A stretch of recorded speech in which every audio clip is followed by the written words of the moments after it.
विमोचनं मारुतिं नमत राक्षसान्तकम्।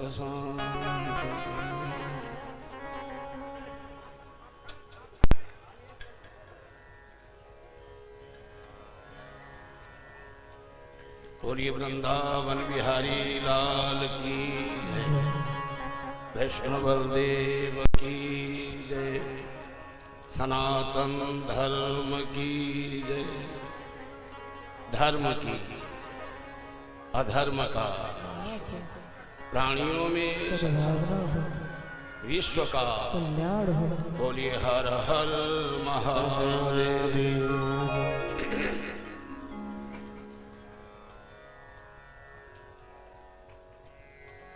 परात्पर ब्रह्म भगवान जगदाधार पूर्णावतार लीला पुरुषोत्तम भगवान श्याम सुंदर जी के श्री चरणों में हम आप सभी श्रद्धा सहित प्रणाम करें और उन्हीं से अपने हृदय का भाव निवेदन करें कि हे प्रभु आप अपनी लीला कथा रस में हमको अवगाहन कराएं। जब तक भगवान की कृपा नहीं होती, जब तक उस मालिक की दया नहीं होती, तब तक ये कथा सुधा हमारे आपके हृदय में पहुंचती नहीं है। इसलिए ठाकुर जी से प्रार्थना करें, जब हम उनका स्तवन करते हैं, स्तुति करते हैं, उनके नाम को हम जब संकीर्तन की विधा से नामामृत पान करते हैं तो भगवान की कृपा के पात्र बनते हैं। इसलिए सबसे पहले हम आप सभी मिलकर के भगवान का परम मंगलमय नाम उच्चारण करें।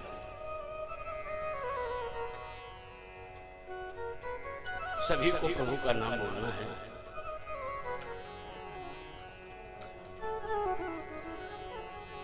गोविंद हरे गोपाल हरे गोविंद हरे गोपाल हरे गोविंद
बड़ा अलबेला है, हरि नाम बड़ा अलबेला है। लगता नहीं पैसा ढेला है, लगता नहीं पैसा ढेला है। लगता नहीं पैसा ढेला है, लगता नहीं पैसा ढेला है। इससे न कभी मन से बिसरे, इससे न कभी मन से बिसरे। गोविंद हरे गोपाल हरे, गोविंद हरे गोपाल हरे। जय जय।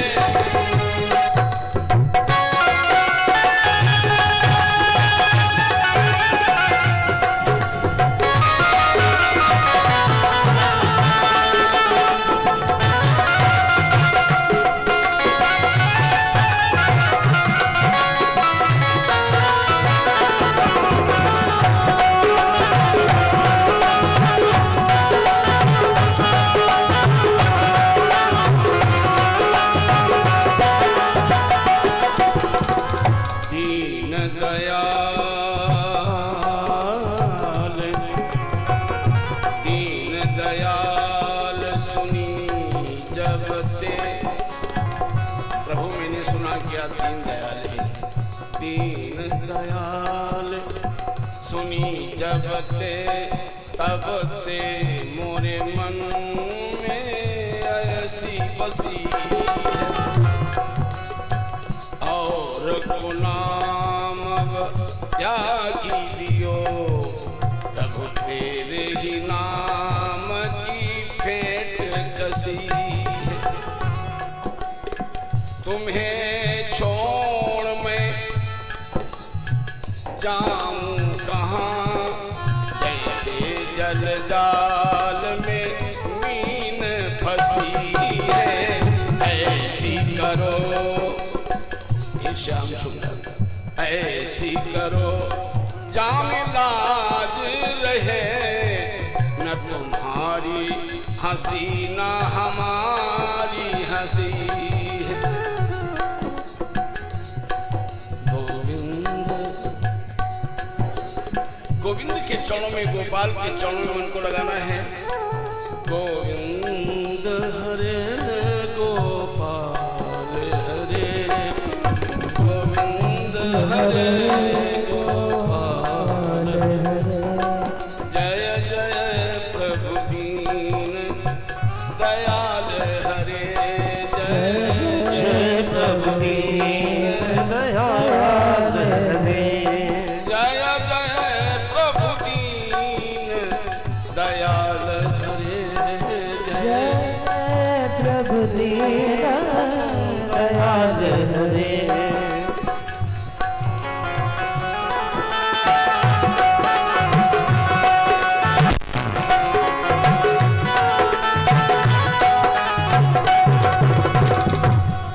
गोविंद हरे गोपाल हरे, गोविंद हरे गोपाल हरे।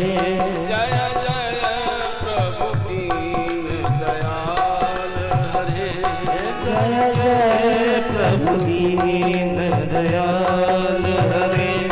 जय जय प्रभु दीन दयाल। सनातन धर्म की श्री हरि शरण, श्री हरि शरण। भगवान श्री केशव का प्राकट्य हुआ मथुरा में।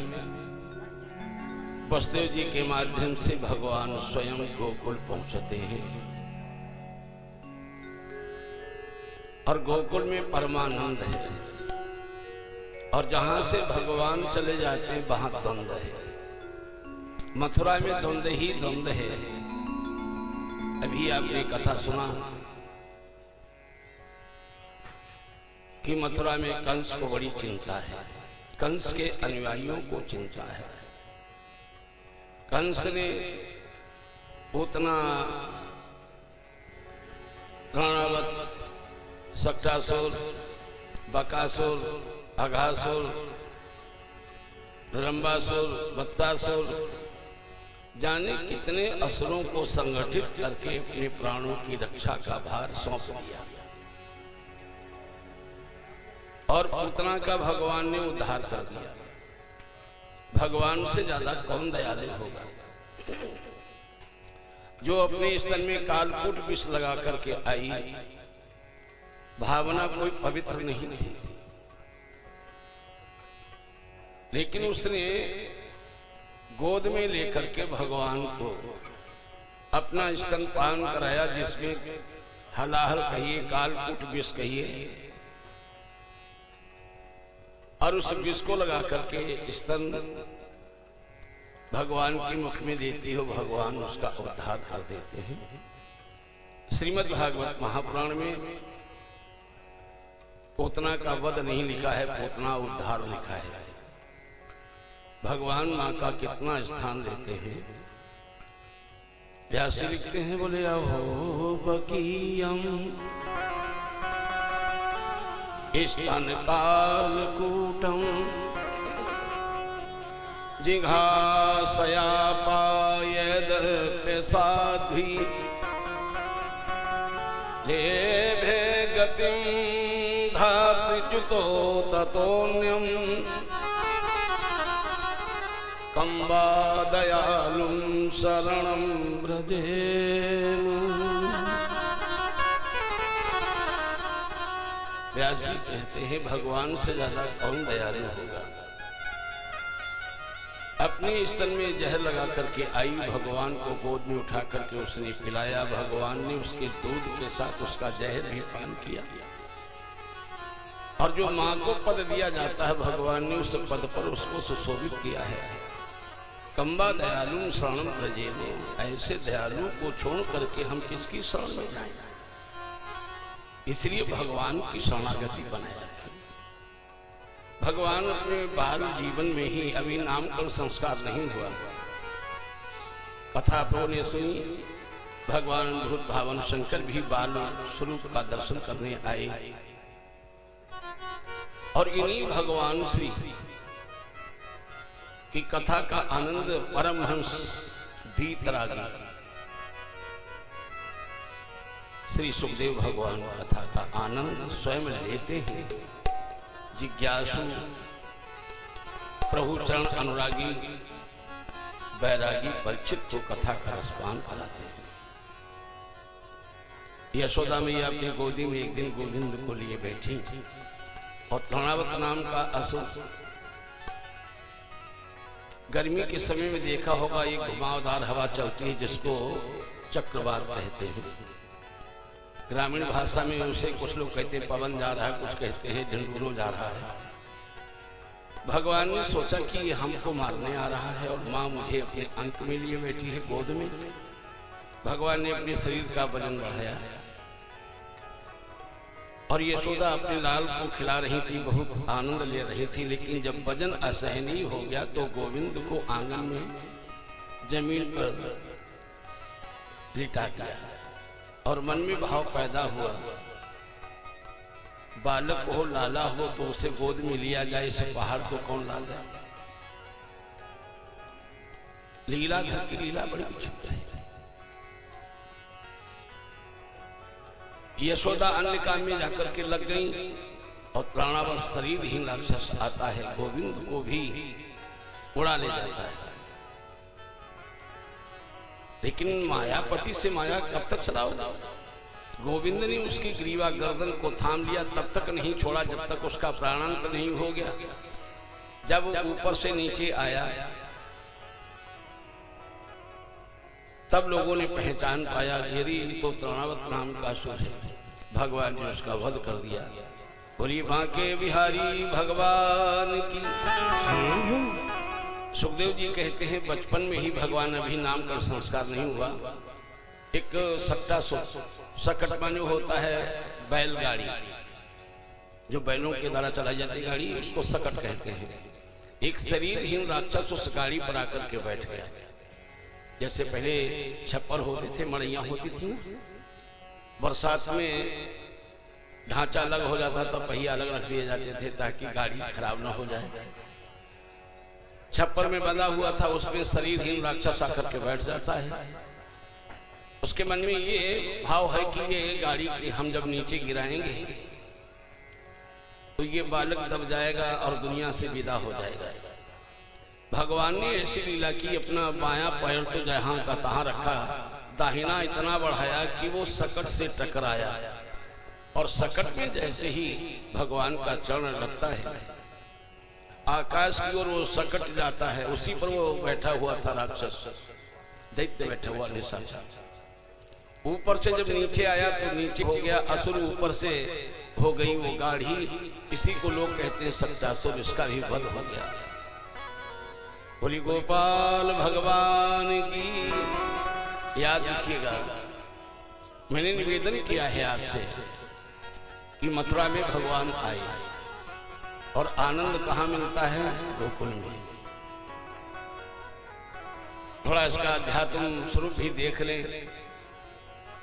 द्वापर के चौथे चरण में भगवान लीला पुरुषोत्तम आते हैं और आए हैं, और हमेशा जब द्वापर आता है तो भगवान आते हैं। लेकिन हम लोग इससे आनंद कब ले सकते हैं? जब उसका कथा का अनुभव करें। ये शरीर मथुरा है,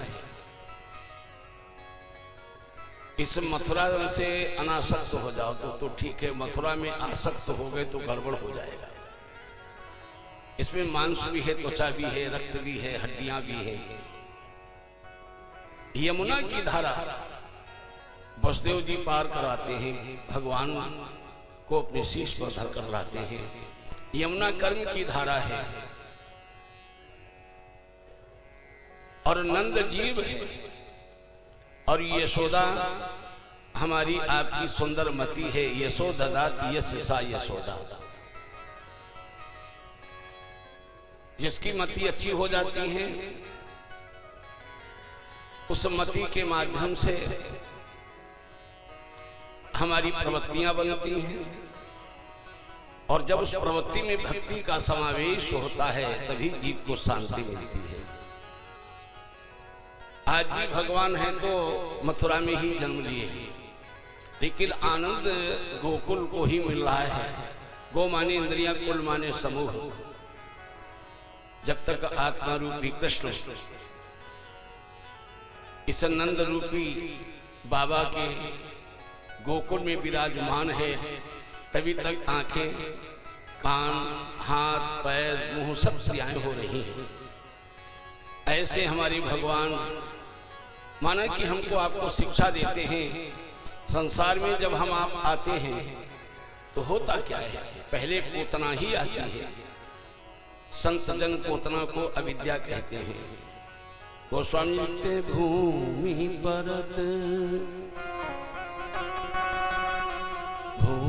परत भा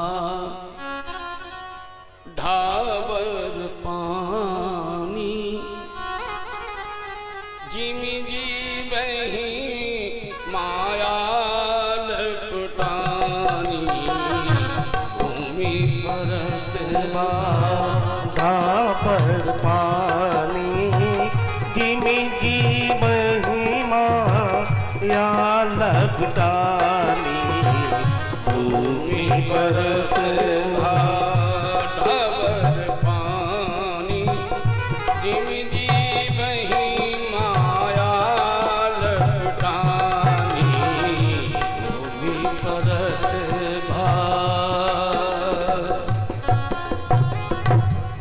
आकाश इतना जल अच्छा आता है, धरा पर आते ही पीने योग्य नहीं रहता। ऐसे ही हम आप भगवान की कृपा से जब माँ के गर्भ में आते हैं, जब उल्टे लटकाए जाते हैं, बड़ी वेदना होती है। और जब वेदना और कष्ट का आभास होता है, जगत के लोगों से वह दुख जब दूर नहीं हो पाता है, तो जगदीश की ओर हम लोग आज भी उन्मुख होते हैं।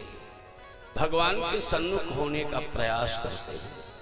तो जब जीव गर्भावस्था में भगवान का कीर्तन करता है, अंतःकरण निर्मल हो जाता है, और जब संसार में आ जाता है तो अविद्या फिर आकर के जीव को अपना दास बना देती है। तो पूतना अविद्या है। संसार में आते ही आते जाने कितने नाते बन जाते हैं, नाते बहुत बन जाते हैं। कहाँ एक ही पिता था, एक ही मां, जो कुछ था वो एक ही था, लेकिन यहाँ अनेक हो गए संबंध, सारे नाते बन गए।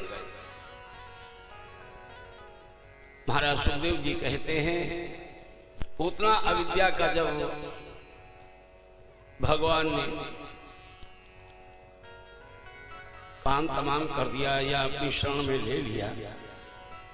मैंने एक दिन निवेदन किया था कि भगवान की माया दो प्रकार की है, एक दुष्ट अतिशय दुख रूपा, जावस जीव पराभव रूपा, एक रचई जग। एक संसार की रचना करती है भगवान की आज्ञा से, विद्या माया है तो प्रभु की ही सारी लीलाएं, जो कुछ है भगवान का है। भगवान इस प्रकार से पूतना का उद्धार, और जब कोई इस प्रकार से काम कर लेता है तो उसके साथ में उसे इच्छाएं बहुत आती हैं। उन इच्छाओं का भी समन ही काम का जो स्वरूप है वो तृणावत है। और जब कोई काम को समाप्त कर लेता है तो उसे दंभ आता है। सच्चा सुर है दंभ आध्यात्मिक जगत में। जैसे कोई नारद जी ने काम को जीत लिया तो जिता काम अहमिति मन माही। इसलिए मेरा निवेदन है, यदि आपको किसी कार्य में सफलता मिल जाए तो अहंकार मत कर लेना कि मैंने ये काम करके दिखा दिया, मैं इतना कर सकता हूं, मैंने इतना खर्च कर लिया, मेरे में इतनी सामर्थ्य है। अगर ये दंभ आ जाएगा तो पता नहीं कब आपको समाज में सर नीचा करना पड़ जाएगा। भागवत की कथा रसिक भी है, आध्यात्मिक भी है।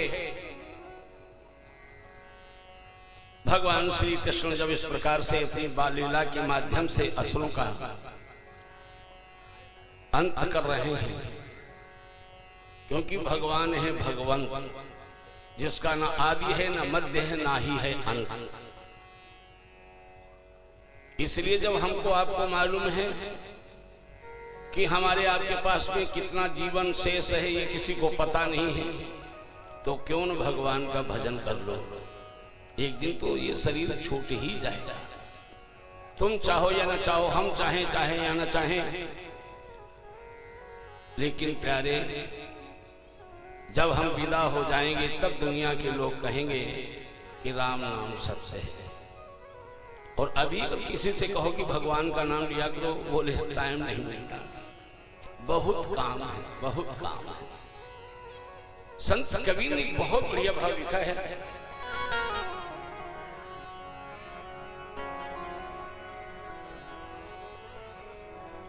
कि हमका उड़ावे चुनरिया।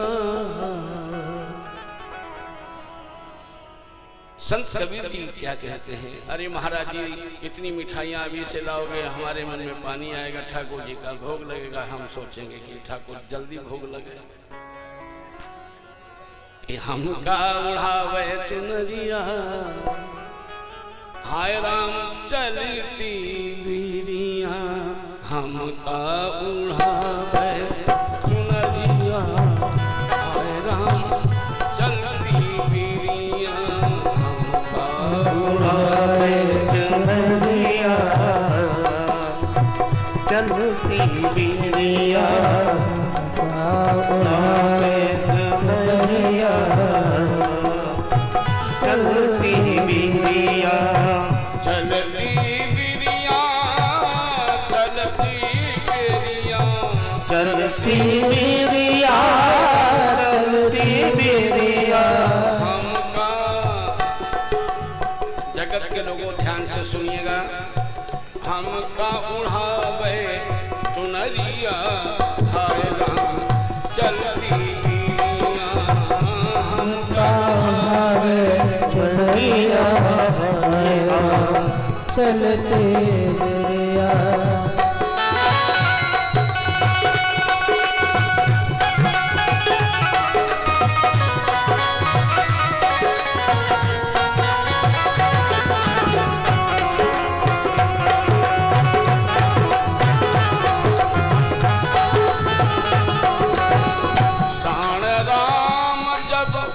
इस शरीर से जब प्राण निकलते हैं, सावधान होके कथा का आनंद लें।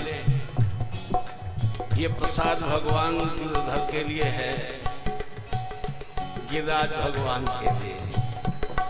बाद में प्रसाद सभी को मिलेगा। प्राण राम जब निकसन लागे, प्राण राम जब निकसन लागे, निकसन लागे, निकसन लागे, निकसन लागे। प्राण राम जब निकसन लागे, उलट गई दोनों नैन पुतरिया, हमका उड़ावे चुनरिया हाय राम चलती बिरिया, उड़ावे चुनरिया हाय राम चलती बिरिया।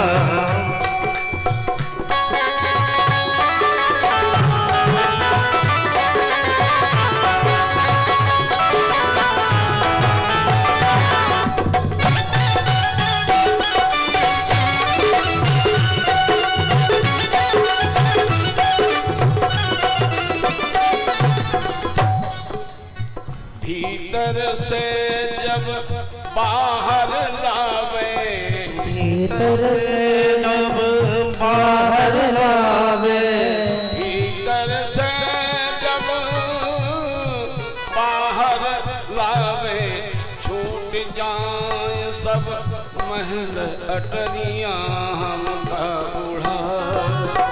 हमका उड़ावे चुनरिया मोरे राम चलती बिरिया, हमका उड़ावे चुनरिया हाय राम चलती बिरिया।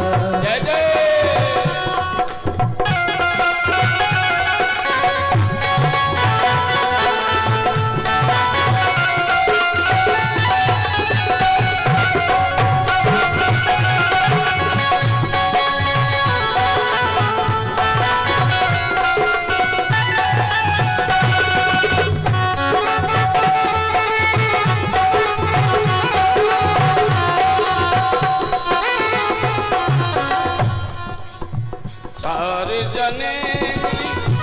चार लोग लेकर के चलते हैं, चार जने मिली खाट उठाई, चारी जने मिल खाटे उठाई, लेके चले लेके चले लेके चले लेके चले वह डगर डगरिया, हमका उड़ावे चुनरिया मोरे राम चलती बिरिया, उड़ावे चुनरिया हाय राम चलती बिरिया।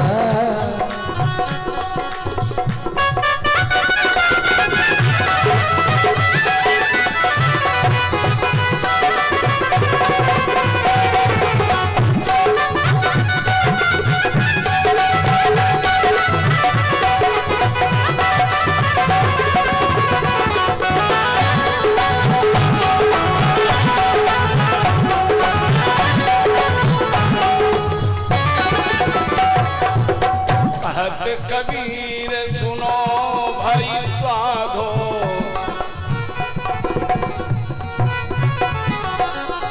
कहत कबीर कहत कबीर कहत कबीर कहत कबीर कहत कबीर कहत कबीर सुनो भाई साधो कहत कबीर सुनो भाई साधो संग चली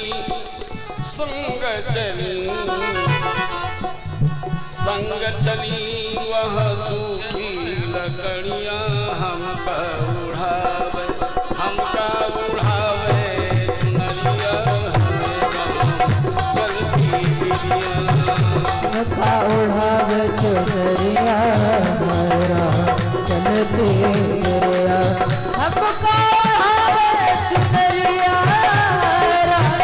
चलती बिरिया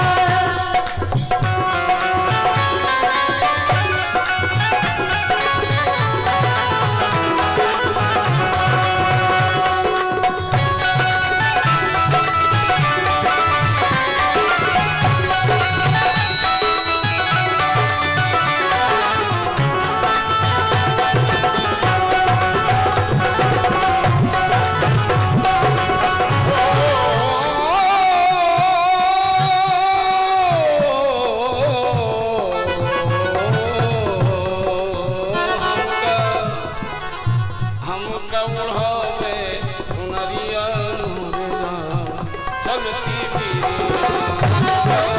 उड़ावे चुनरिया हमारा चलती बिरिया चलती हमका उड़ावे चुनरिया चलती बिरिया जय जय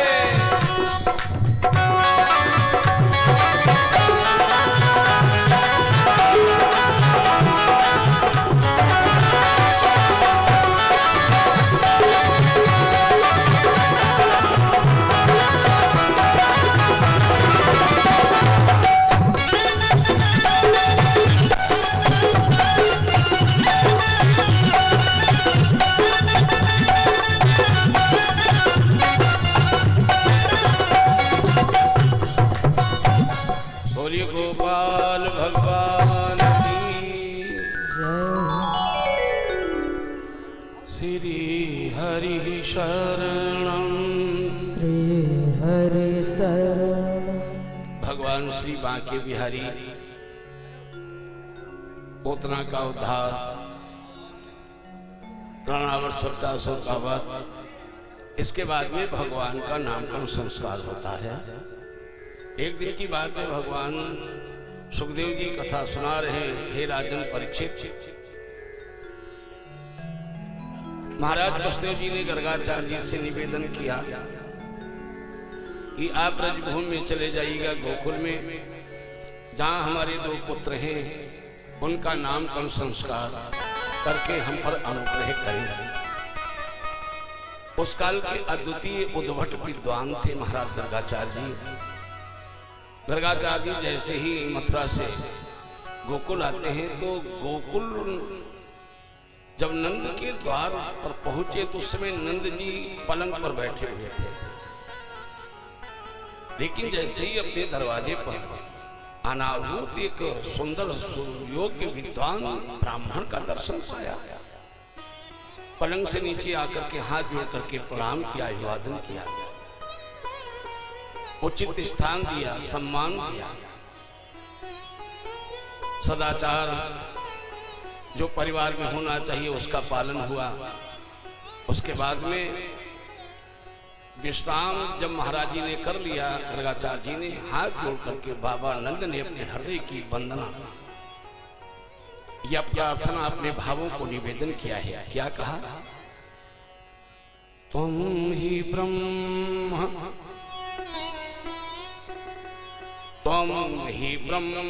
विदां श्रेष्ठ। हे महाराज जी, आप ही ब्रह्मविद हैं, आपको पूर्ण प्रकाश का आभास है। तुम ही ब्रह्म विदां श्रेष्ठ, संस्कारान कर्तुमर्हसि, बालयो नयो नृणां ब्राह्मणा जन्मनो गुरुः। हाथ जोड़ करके नंद जी ने कहा कि ब्राह्मण तो सभी का जन्म से गुरु होता है, आप ब्राह्मण परिवार से हैं, इसलिए आप सभी के गुरु हैं। और उसमें विशेषता यह कि आप ब्रह्मविद हैं, आपके पास में ज्ञान है, प्रकाश है, आस्था और परमात्मा पर पूर्ण विश्वास है। हे ब्राह्मण देवता, मेरे घर में 2 बालक हैं, उनका नामकरण संस्कार कर दो। गर्गाचार्य जी ने कहा आपकी बात का मैं अनुमोदन करता हूं, किंतु नंद जी ने कहा महाराज अनुमोदन फिर किंतु क्यों लगा दिया? बोले इसलिए कह दिया है, हमारे बारे में सभी को मालूम है कि हम यदुकुल के आचार्य हैं। यदूनाम अहम आचार्य ख्यातश्च भुवि सर्वतः, सारी पृथ्वी पर यह ख्याति है कि मैं यदुकुल का पुरोहित हूं। और यदि तुम्हारे घर में हम तुम्हारे यहाँ इन 2 बालकों का नामकरण संस्कार करेंगे तो मन्यते देवकी सुतम, तो हर किसी के मन में ये विचार आएगा कि वसुदेव देवकी के ही लाल हैं। नंद जी ने कहा महाराज तो इसमें भी कोई बात नहीं, हमारे तो अभिन्न अंग हैं, मित्र हैं। बोले तुम्हारे और वसुदेव के बीच की बात मैं कह रहा हूं। कंसः पापमति ही सख्यम, कंस की जो मति है वो पाप बुद्धि है। कंसः पापमति ही सख्यम तव चानक दुंदुवे, आनक दुंदुवी नाम वसुदेव जी का है भागवत में। और आप और वसुदेव जी हैं मित्र, और मित्र को पर संकट है। इधर कन्या ने अष्टभुजी मूर्ति बन करके घोषणा भी कर दी है कि तुमको मारने वाला ब्रजभूमि में आ चुका है, इसलिए कंस तुम्हारे ऊपर दृष्टि रखे हुए है। वसुदेव के कौन कौन मित्र हमारे इस अधिकार में हमको छोड़ करके उनको समय दे रहे हैं या अपना रहे हैं, इसलिए कंसः पापमति सख्यम तव चानक दुंदुवे, इसलिए तुम्हारे घर में बधाइयां होंगी, गीत होंगे, मिठाइयां बटेंगी, मंगल गीत होंगे। मैं नहीं चाहता हूं कि ब्रजभूमि के इस गोकुल में कोई कंस के द्वारा उपद्रव हो या वो किसी को दंड दे। नंद जी बहुत चतुर है। नंद जी ने कहा लक्षितोस्मिन् रहस्य माम कहे रवि गो ब्रजे, हम बुलावा नहीं लगवाएंगे, लड्डू नहीं बंटवाएंगे, एकांत में आप हमारे बच्चों का नामकरण संस्कार करते हैं। बोले एकांत कहाँ है? कहा कि गोब्रजे, हमारी गऊओं के मध्य में, क्योंकि ऐसा हम लोग सुनते भी हैं, पुराण भी कहते हैं कि 9 लाख गैया बाबा नंद के यहाँ थी। अब जब 9 लाख गैया बाबा नंद के यहाँ हैं तो उन गायों के झुंड में कहीं भी बैठ करके नामकरण संस्कार हो जाए। अब कहीं भी नामकरण संस्कार हो, चलो ठीक है, वसुदेव जी ने तो भेजा ही है।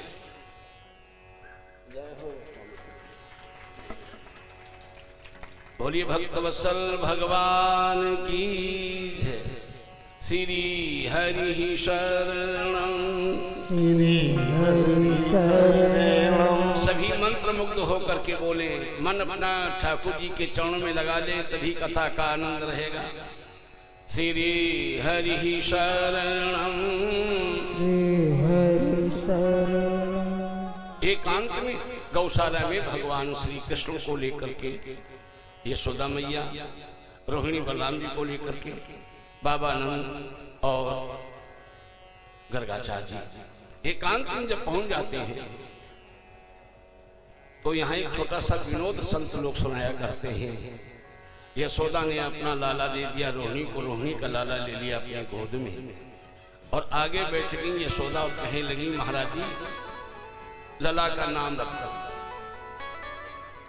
तो कितने बड़े विद्वान होंगे महाराज जी। बोले अयम ही रोहिणी पुत्रो, जो तुम्हारी गोद में है वो रोहिणी का लाल है। अयम ही रोहिणी पुत्रो रामायण सुहदो गुण ही आख्यास्ते इति राम बलाधिक्याद बलम विदु। बलम ये बहुत बड़ा बलवान और इसका स्वभाव ये कि वो सभी से प्रेम करेगा और जो सभी से प्रेम करता है उसको ही राम कहते हैं। बल उपसर्ग हो गया और उपसर्ग जो होता है वो आगे लगाया जाता था, तो उपसर्ग हो गया बल। बल धन राम बराबर बलराम। और कभी देवकी के गर्भ में रहा, संकर्षण हुआ, स्थानांतरण हुआ है, बाद में रोहिणी के गर्भ में निवास किया है, इसलिए एक नाम होगा संकर्षण। यशोदा जी ने रोहिणी का लाला रोहिणी को दे दिया, अपना लाला अपनी गोदी में ले लिया और जो अपनी गोदी में ले लिया हाथ जोड़ के पुनः प्रार्थना करके कहा ब्राह्मण देवता नामकरण संस्कार कर दो। गर्गाचार्य जी ने हाथ जोड़ ली। ज्ञान का अर्थ ही होता है कि भक्ति को साथ में रखना। जो केवल ज्ञान को अपने पास रखते हैं और भक्ति नहीं रखते, भक्ति मानी आचरण, जो आचरण विहीन ज्ञान होता है वो जीव को अभिमान देता है। ज्ञान थोड़ा हो लेकिन उसका प्रयोग करना जानते हो हम आप।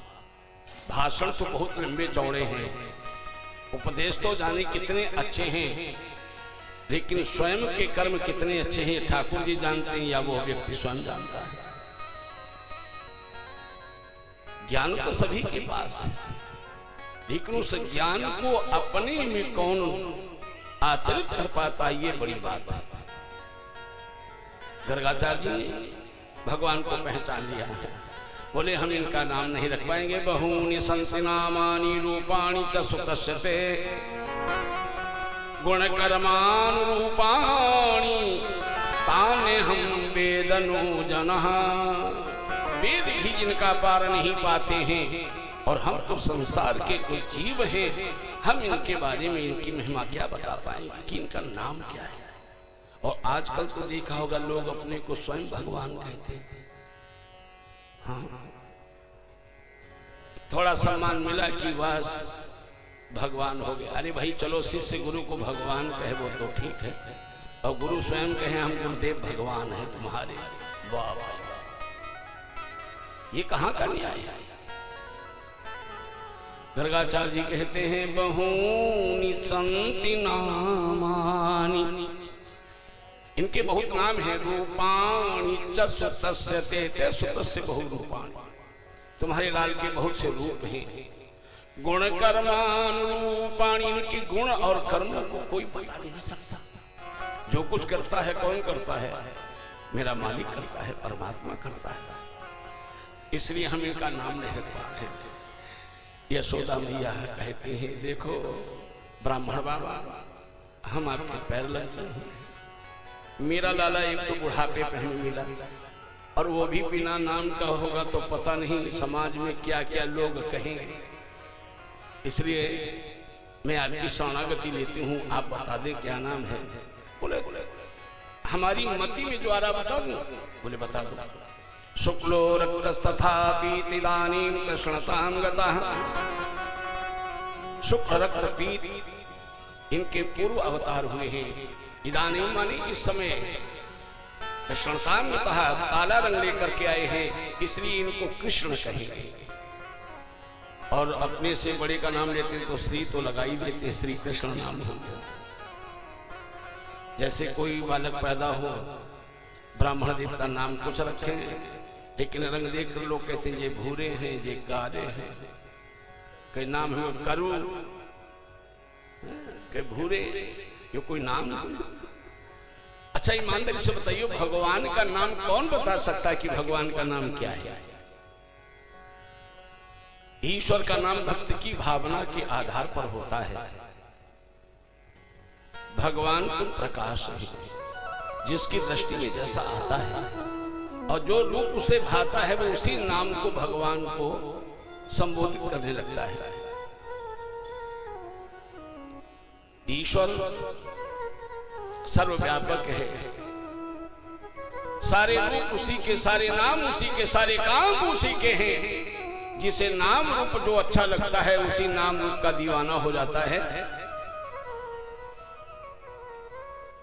नाम हो गया श्री कृष्ण चंद्र, और कहा कि इनका जैसा जैसा काम होता जाएगा वैसे वैसे इनके नाम होते जाएंगे। और आज भी होता है, बालक पढ़ लिख करके किसी पद पर पहुंच जाए तो जो पद मिलता है वही नाम उसका हो जाता है। कि ये कौन है, बोले प्रधानाचार्य जी हैं। ये कौन है, इंजीनियर साहब हैं। बोले ये कौन, बोले जज महोदय हैं। बोले ये कौन है, बोले डीएम साहब हैं। ये कौन, बोले एसपी साहब हैं। तो ऐसे ही भगवान जितने अच्छे अच्छे काम करते जाएंगे ना, उतने ही इनके नाम होते चले जाएंगे। केवल हम तो इतने ही कह सकते हैं, इनका रंग हमें जो दिखाई पड़ रहा है वह रंग के आधार पर मैं इनका नाम कृष्ण रख रहा हूँ। बोलिए श्री कृष्ण चंद्र भगवान की। भगवान श्री कृष्ण अपनी ऐसी बाल लीला करते हैं। गर्गाचार्य जी ने भगवान को पहचान लिया है, और भगवान को वही पहचान सकता है। बोले कौन?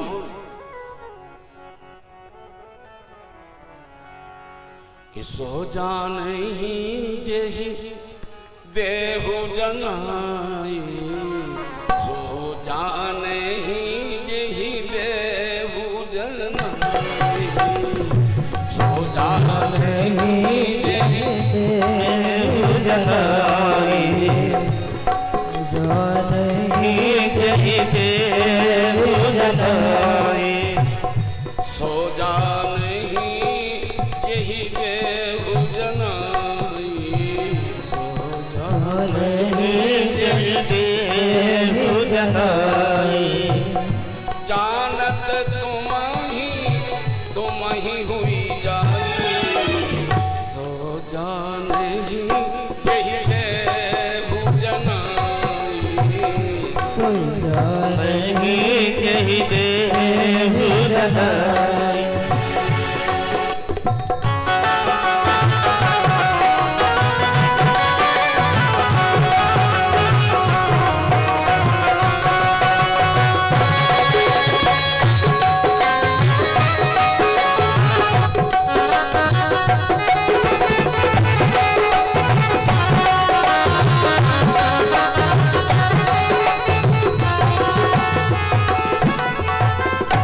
भगवान को वही जान सकता है यही देहु जनाई, क्योंकि जानने का अर्थ होता है ज्ञान, और वह ज्ञान जिसको मन भी मान ले और बुद्धि मान ले।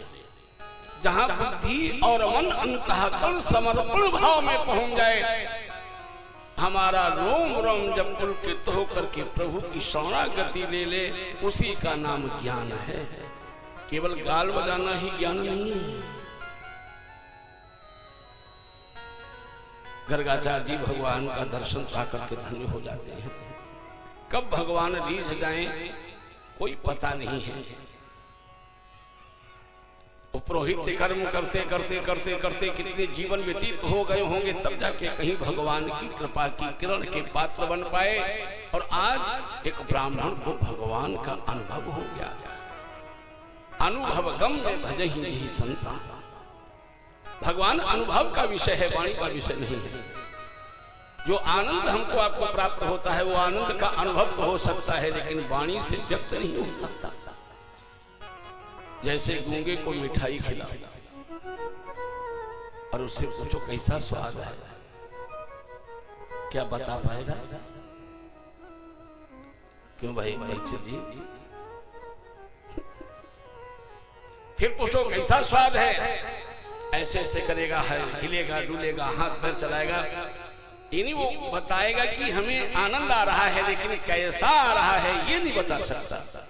ऐसे ही परमात्मा जिस भक्त के हृदय में निवास कर लेता है वो आनंद में सदा मस्त बना रहता है, और उसी का एक कारण है जो जीवन मुक्त हो गए हैं संत, वो भी कथामृत पान करते हैं। नहीं तो क्या आवश्यकता है। जो योगी हो चुके हैं, ब्रह्म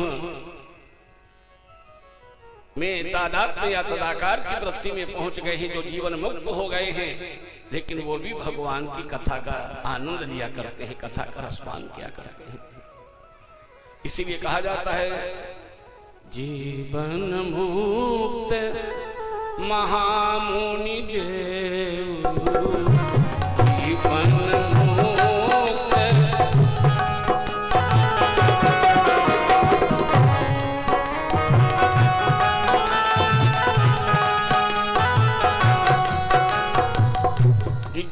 जीवन मुक्त महामुनि देव हरि गुण सुनहि निरंतर देव हरि गुण सुनहि निरंतर देव